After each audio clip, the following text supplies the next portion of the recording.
At the start of the vaccination campaign this year, government's position has been clear that taking the jab would be voluntary.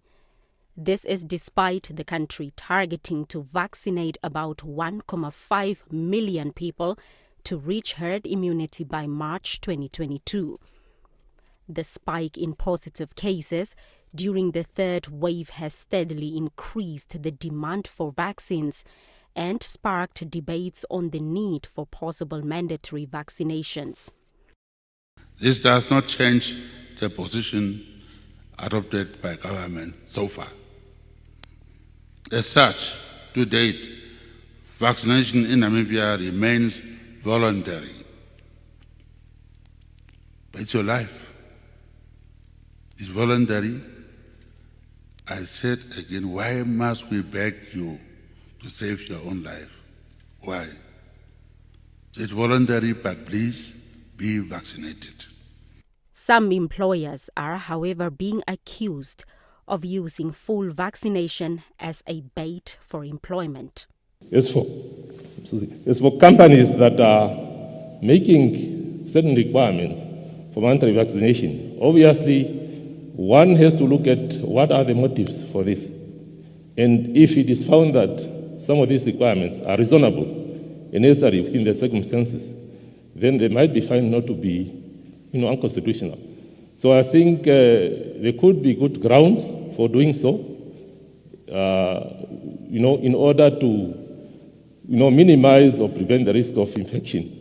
However, I think we also need to acknowledge that whatever the situation in terms of the rights of individuals, there are also certain restrictions that can be imposed to manage, also to prevent the infection to others.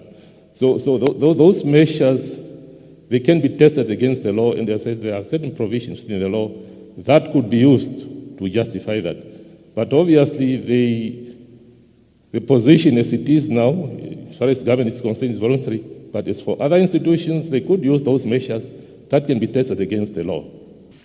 We have individual rights guaranteed in the Constitution.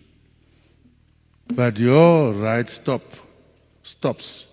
Individual right will stop where the other person's right also starts. So we all have rights. We also duties too. One has rights, but you must have obligations.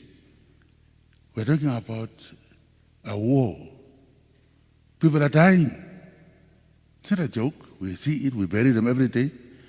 So if I'm saying, take care of yourself, protect your family, protect yourself, protect the nation, and you are talking, I have a right to go around and kill myself, if you come to my establishment, I will stop you, because I have also right there. And then common good of the nation is with us. We're elected. We can declare war, isn't it, as a president? And they don't take it to the parliament. So to save land, their lives, we are begging, we are trying to appeal. I have been doing that now for, I don't know, for how long now. Now, are we going to fight on technicalities about the rights I have? We're not dealing with a serious enemy. The numbers of persons taking the second dose of COVID-19 vaccines are less than those taking the first shot. Official figures indicate that 15.1% of the eligible population has taken the first dose, while only 9% are fully vaccinated. President Geingob says this is a concern, especially the low uptake observed among the health and other essential workers. This is a long shot from the requisite 60% total population coverage target to achieve herd immunity.